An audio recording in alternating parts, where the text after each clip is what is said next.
यहाँ उपस्थित सारे श्रोताओं को मेरा प्रेम पूर्वक नमस्कार। श्रीमद् भगवद गीता का ये पवित्र ज्ञान आप सभी के सामने उपस्थापना करना मेरे लिए परम सौभाग्य की बात है।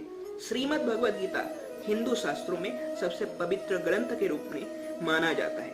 भगवान श्री कृष्ण पृथ्वी के इतिहास के सबसे पहले प्रेरणादायी वक्ता हैं और सबसे पहले प्रेरणादायी कर्मशाला का आयोजन एक खुले मैदान में, एक रणभूमि में हुआ था, जहाँ पे भगवान अपने सखा पार्थ को अपने कर्म पद से विरत न होने के लिए प्रोत्साहित कर रहे हैं। जब पार्थ पूछ रहे हैं कि हे सखा, हे माधव, मैं कैसे ये युद्ध को स्वीकार करूं, इतने बड़े विध्वंस को कैसे स्वीकार करूं, मेरे रोम हर्षस्य जायन्ते, मेरे रोम रोम टांग रहे हैं, अश्रुपूर्णम कुलेक्षणम, मेरे आंखों से आंसू बह रहे हैं, इतने सारे बच्चों को मैं कैसे अनाथ करूं, इतने सारे आत्मियों का मैं कैसे निधन करूं, इतने सारे स्त्रियों को मैं कैसे विधवा करूं।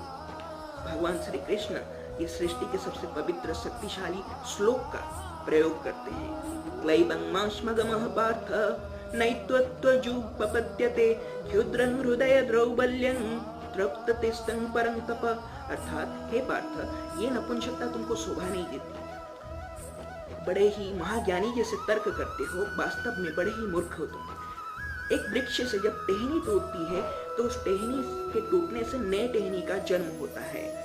उस टहनी के टूटने से या नए टहनी के जन्म लेने से वृक्ष को खुशी या दुख का अनुभव नहीं होता, क्योंकि टहनी का उद्देश्य वृक्ष को जीवित रखना होता है। इसी प्रकार मानव का जन्म सृष्टि का और सृष्टि का संतुलन बजाय रखना होता है, धर्म का स्थापना होता है। इसलिए जब भी एक शरीर मरता है तब नव शरीर का जन्म होता है। शरीर बार बार मरता है और उसके अंदर जो पुरुष का अंश होता है, परमात्मा का जो अंश होता है, वो होता है आत्मा। और ये आत्मा कभी भी नहीं मरता है, ना ही इसको अस्त्रों से छेदा जा सकता है, ना ही इसको अग्नि से जलाया जा सकता है, ना ही इसको पानी से डुबाया जा सकता है, ना ही वायु इसको उड़ा सकता है। नैनं छिन्नन्ति शस्त्राणि नैनं दहति पावक न चैन क्लेद पापून शोषयति मारुतः। ये आत्मा परमात्मा के अंश के स्वरूप ये प्रकृति से यानी कि पंच महाभूतों से बना ये शरीर से जब इसका संगम होता है तो मानव जीवित हो उठता है और अपना कर्म करना शुरू करता है। पर मानव का स्वभाव उसके चेतना से आता है और ये चेतना कुछ गुणों से संपूर्ण होते हैं। वो गुण क्या होते हैं? सतगुण, रजगुण, तमगुण। सतगुण से प्रभावित व्यक्ति साधु के स्वभाव के होते हैं, धर्म को मान के चलते हैं। तम गुण से प्रभावित व्यक्ति अधर्म करते हैं, अज्ञानी होते हैं, उनको धर्म अधर्म का कोई ज्ञान नहीं होता है। और रजगुण से प्रभावित व्यक्ति धर्म का ज्ञान तो उनको होता है, लेकिन अहंकार के बस में आके वो अधर्म किए जाते हैं। इस तीन प्रकार के लोगों से इंसान का स्वभाव, मनुष्य का स्वभाव निर्णय होता है। और इसी प्रकार जब इंसान, जो भी मनुष्य अपने आप को परमात्मा के स्वरूप के रूप में पहचान लेता है और कर्म करता है, उसको धर्म का पद कहा जाता है और इसको सांख्य योग कहा जाता है। सांख्य योग से इंसान को, मनुष्य को कर्म करने का प्रेरणा मिलता है। तो बात पूछते हैं कि हे माधव, अगर सारे ही मनुष्य के अंदर परमात्मा का स्वरूप है तो सारे मनुष्य अपने आप को क्यों नहीं पहचान पाते? भगवान कहते हैं जैसे कीचड़ में पड़ा रत्न अपना चमक खो बैठता है, इसी प्रकार ये अधर्म से भरा दुनिया के अंदर एक आत्मा अपने आप को भूल जाता है और परमात्मा का अंश के रूप में नहीं मानता है। इसके बाद भगवान बोलते हैं कि कर्म योगी बनना इंसान के लिए कितना महत्वपूर्ण है। हमेशा इंसान को कर्म का फल का आशा बिना किए कर्म करना चाहिए। भगवान कहते हैं कर्म करना मनुष्य के हाथ में होता है और उसका फल भगवान के हाथ में होता है। इसलिए कर्म का बिना आशा किए कर्म योगी बनके धर्म के पथ में काम करना चाहिए। कर्मणि बाधिकारस्ते मा फलेषु कदाचन मा कर्म फल हेतुभू मस्त्व संगत कर्मणि। पार्थ पूछते हैं कि हे माधव, कर्म तो मैं करूंगा, पर इतने सारे लोगों के विनाश के द्वारा जो पाप होगा उसको मैं कैसे स्वीकार करूं?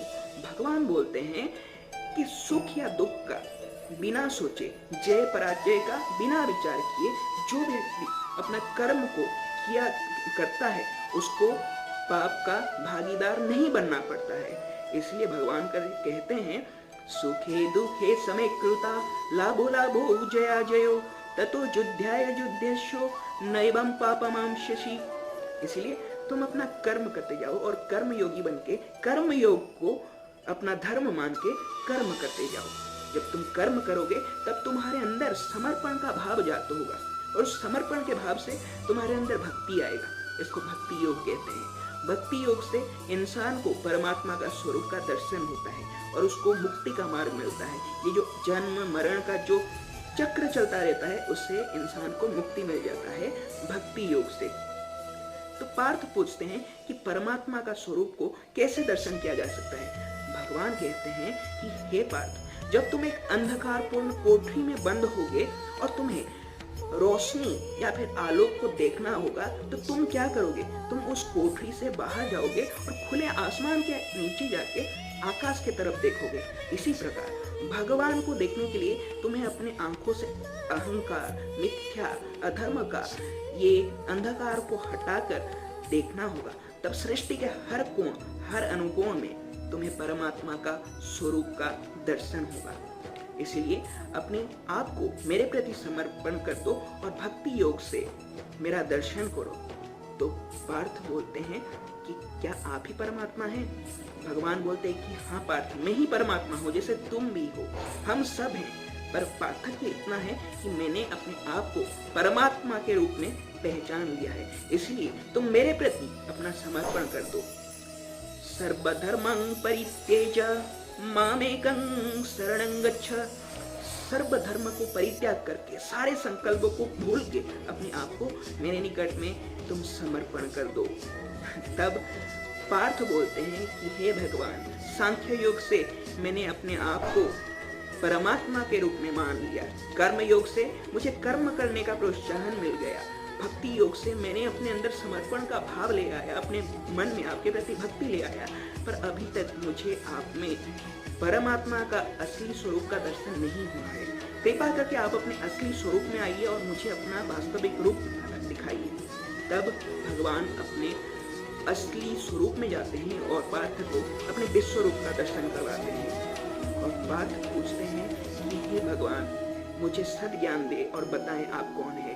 भगवान कहते हैं, मैं ही कृष्ण हूँ, मैं ही पार्थ हूँ, मैं ही अर्जुन हूँ, मैं ही दुशासन हूँ, मैं ही युधिष्ठिर भी हूँ, मैं ही आदि हूँ, मैं ही अनंत हूँ, मैं अविनाशी हूँ और मैं ही इस सृष्टि के हर कोण अनुकोण में बसा वो उच्च हूँ, वो शक्ति हूँ। मैं ही ब्रह्मा हूँ, मैं ही विष्णु हूँ, मैं ही महेश हूँ, दुर्गा, काली और सरस्वती भी हूँ। मैं ही सब कुछ हूँ और मैं कुछ भी नहीं। मैं ही ग्रह हूँ, मैं ही नक्षत्र हूँ, मैं ही वामन हूँ, मैं ही परशुराम हूँ और मैं रामचंद्र भी हूँ। तो पार्थ पूछते हैं कि हे भगवान, ये कैसे हो सकता है?